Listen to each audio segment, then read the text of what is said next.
Welcome to Healthy versus Toxic, the podcast where licensed mental health professionals explore what makes a relationship healthy or unhealthy or even abusive, all from a scientifically informed perspective. Hello, this is Dr. Grande. Today's questions ask, what are ways that somebody can be mentally strong? What do mentally strong people do? And conversely, I've heard, how can one avoid being mentally weak? What are the things that mentally weak people do? Other questions here would be, are mental strength and mental weakness real? And are they dangerous constructs? So the terms mentally strong and mentally weak are featured in various YouTube videos and in online articles, not in scholarly articles, so not in the scientific literature, but just on these different articles we see online on various websites. We also see a variety of other related terms like emotional strength and emotional weakness, or emotionally healthy and emotionally unhealthy. All of these are colloquial terms, and they've been in use for a while. It's really hard to know where each of these terms originated. Now, one place where the term mental strength is prominently featured would be this particular YouTube video we see of a TED Talk that has over 10 million views. And this TED Talk features a social worker named Amy Marin. In the video, she talks about some terrible losses that she endured. She lost her mother and her husband, and then later on was remarried, and then lost her husband's father. So a lot of terrible losses, a lot of distress, to be sure. And in this video, she discusses ways that she coped with these losses, like challenging cognitive distortions, her process of grieving, and acceptance. So essentially, you see a lot of features in this video that we would see in cognitive therapy, like using or considering the cognitive triad, negative thinking about oneself, others, and the world. At the same time, though, this video introduces the features of mental strength and more or less kind of lumps all of these other things into this category of mental strength. So all of these abilities, attitudes, characteristics, and ideas just get put together as mental strength. Now, this, of course, is just one example. As I mentioned, there are a lot of people on the internet that have used the term mental strength and other terms related to it. I've received a number of messages from clinicians and from non-professionals asking about this idea of mental strength. Is this a real thing? Many have had clients that have come into therapy and said, hey, my problem is I'm mentally weak. I want help with this. Or they might say, hey, I'm really mentally strong and I want to build on this, or I want to become mentally strong. And I also have seen situations where clients come in and they don't want to face the challenges they might have, the symptoms they might have, like impulsivity or aggression, because they feel like they're mentally strong and they shouldn't have to worry about those things. So the term mental strength kind of, I guess, takes care of these other problems. I'm not really sure what's going on there, but this is what I've seen. So this kind of highlights one of the dangers of having imprecise, undefined terms. So before I get into this area, let me cover what has been said about mental strength. What is it supposed to represent? Now, there are hundreds of items on these lists in videos and these other internet articles I've been talking about. I've just selected a few here that I think represent the general idea that's supposed to be behind mental strength. Many of these lists are configured like this. So X number of things that mentally strong people don't do. So essentially, the things that mentally weak people do. We can't have the idea of mental strength without having the idea of mental weakness. There is no concept of up if we don't have a concept of down. So here's a sample of things that mentally strong people don't do, or that mentally weak people do. Kind of works out to be the same thing. Again, according to these lists we see on the internet. So I will go through these items and align each item with the correct construct. So I'll be using, for part of this, a personality theory called the 5-factor model, right? So this takes personality and puts it into 5 big traits. And sometimes these are just referred to as the big 5. Openness to experience, conscientiousness, extroversion, agreeableness, and neuroticism. I remembered them through the acronym OCEAN. So as I start this list, the first one here is give their power to others. So allowing other people to make decisions for them, right? Again, what mentally strong people don't do, or people who are mentally weak do. This is really high agreeableness, right? This is where somebody's dependent on another person. So this is already captured in the trait agreeableness. Next one is feel sorry for themselves, ruminating on the past. This is captured with neuroticism. Next item is thinking the world owes them something, right? So if you believe that the world owes you something, that's just illogical. That's not really a mental health construct of any type. That's just not having good reasoning skills because the world doesn't owe anybody anything. Next, we see staying in a comfort zone, having a closed mind. This is actually captured with low openness to experience. Trying to please people, wanting them to like you. This is normal. I see this all the time. It's just something people do. How about wanting people to recognize them and admire them? I would say this is really the same thing. It's just normal. Now, if this becomes extreme, of course, this would be narcissism, just like two other items, being jealous and envious. Next, we see doing something without considering consequences. This is impulsivity captured on conscientiousness. We see making mistakes repeatedly. This is just normal. Again, a lot of people do this. Succumbing to fears. I find this one to be interesting because fear can keep us alive. Fear isn't necessarily a bad thing. And sometimes we do need to give in to fear. Now, if somebody excessively gives in to fear, that could be a problem. But just recognizing fear and reacting to it, I would call this normal. The next one is giving in to temptation, wanting things right now. This type of impulsivity is captured on neuroticism. So the other type of impulsivity I talked about is captured on conscientiousness. But not being able to resist temptation, that's part of neuroticism. We see giving up after failure. This is another one I find a little confusing. Sometimes failure is a signal to give up. Some endeavors should be abandoned, right? Some things are bad ideas. Now, if people give up too quickly after they fail, this would be captured on conscientiousness, specifically low conscientiousness. Now, how about wanting other people to fail? We see this is tied in with this idea of what mentally strong people don't do. This would be low agreeableness. Sometimes this is referred to by the term Schadenfreude. This is taking joy in somebody else's failure. Now, that's kind of an accidental thing, like somebody fails and you happen to notice it and get joy. If you deliberately want other people to fail, if you wish them to fail, again, I would put that as antagonistic, low agreeableness. How about always needing company? For some people, this is normal. It's part of extroversion, particularly high extroversion. And the last one I'll cover here is when somebody's unhappy with what they have. Again, I find this to be pretty normal. Well, welcome to the Bravery Academy. My name is Emma Ferris and I'm your host. This podcast is crafted to share the stories of courageous individuals who have overcome adversity and found the courage to live their best lives. We'll explore the science of well-being, courage and connection, and interview top thought leaders, game changers, and survivors. It is from these stories that we learn what resilience is, how to heal, how to recover, and how to be brave. Hi, I'm Matt Harris. Seton Tucker and I host the podcast Impact of Influence, which for 2 years covered in depth Alec Murdaugh, who was eventually convicted in 2023 of murdering his wife Maggie and son Paul. That story continues to evolve, and we will cover that.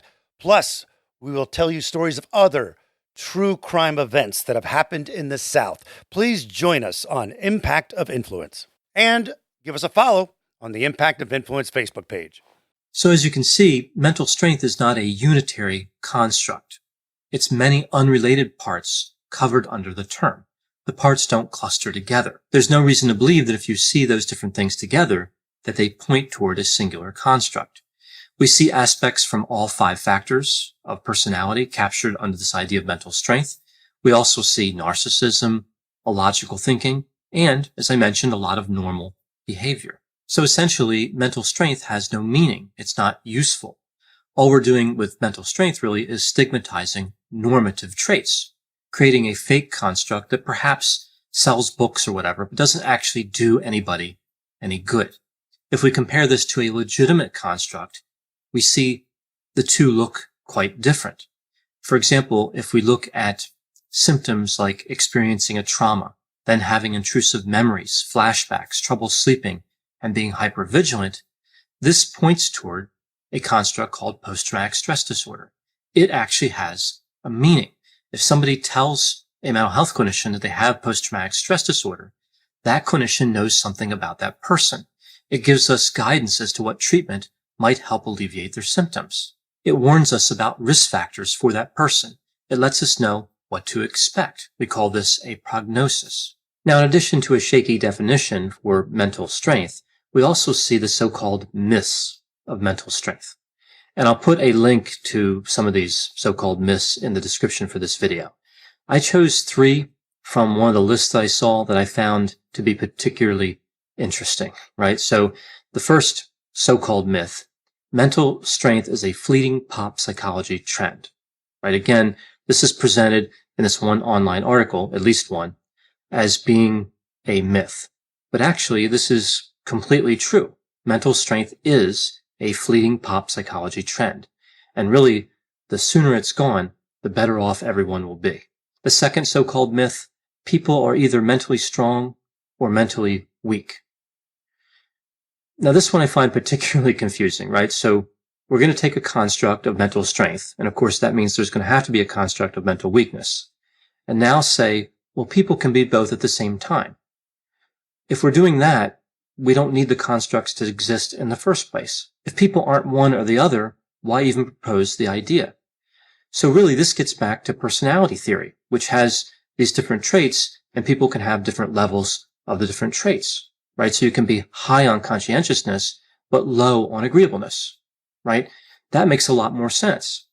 Why substitute in a new idea, like mental strength, when we have an established idea that already explains our observations much better? So then the last so-called myth is mental strength stigmatizes mental illness. Again, presented as a myth, but it's actually true. The idea of mental strength does stigmatize mental illness.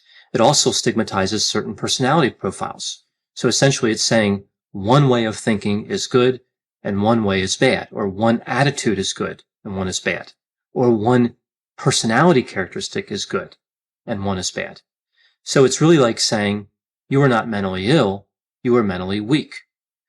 Now, some older therapeutic modalities actually use this idea. It's largely discarded now, of course, because it's a terrible idea.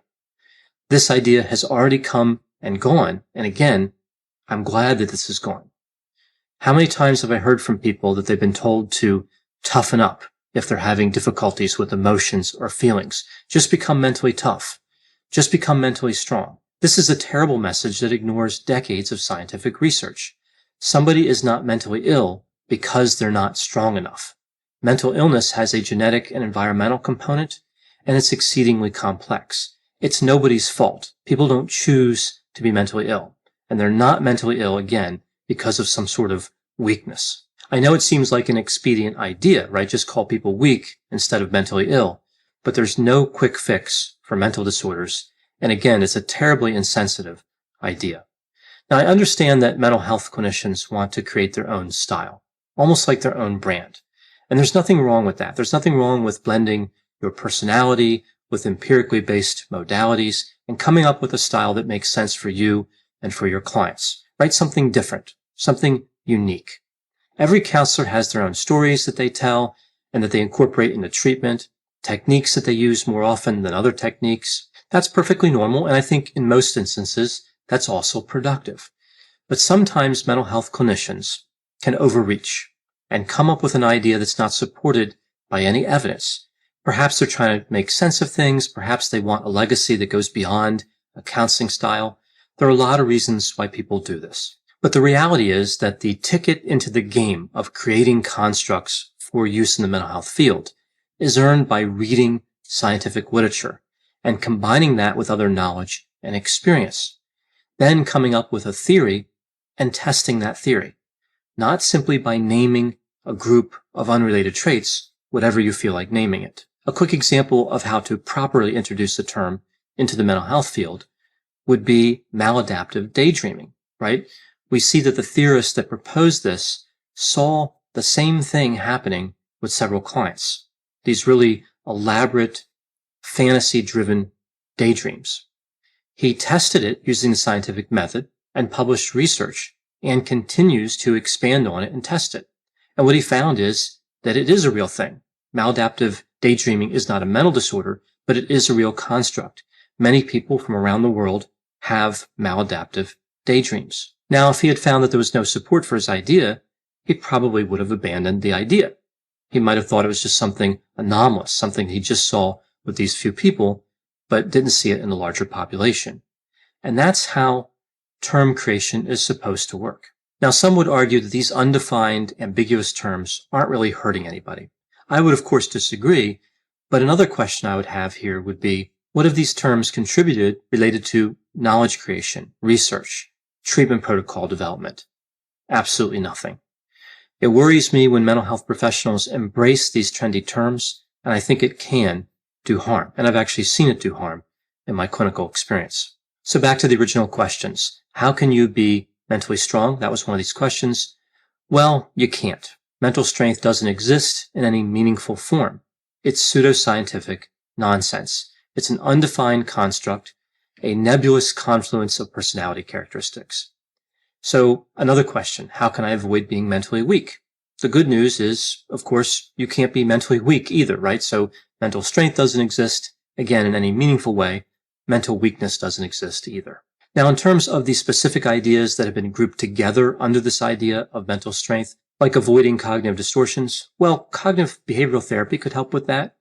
The ideas of being grateful, having gratitude, learning to accept things, therapy could help with this as well. For some of the other items, you really have to have a certain personality profile, right? So you just have to, because of genetics and experience, end up with the right profile. And personality doesn't tend to change. Now, behaviors, of course, can be changed, which again would be something that counseling could be helpful with.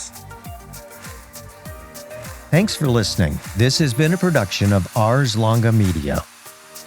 The producers for this show are Christopher Breitigan and Madison Linden. The executive producer is Dr. Patrick Beeman. For more content, please visit our website at arslonga.media. To leave feedback or suggestions, send an email to info@arslonga.media. To find more content from Dr. Grande, including a link to his YouTube channel and his other Ars Longa podcasts, visit our website at arslonga.media. This podcast is intended for informational purposes only and should not be construed as medical or mental health advice. Ars Longa, Vita Brevis.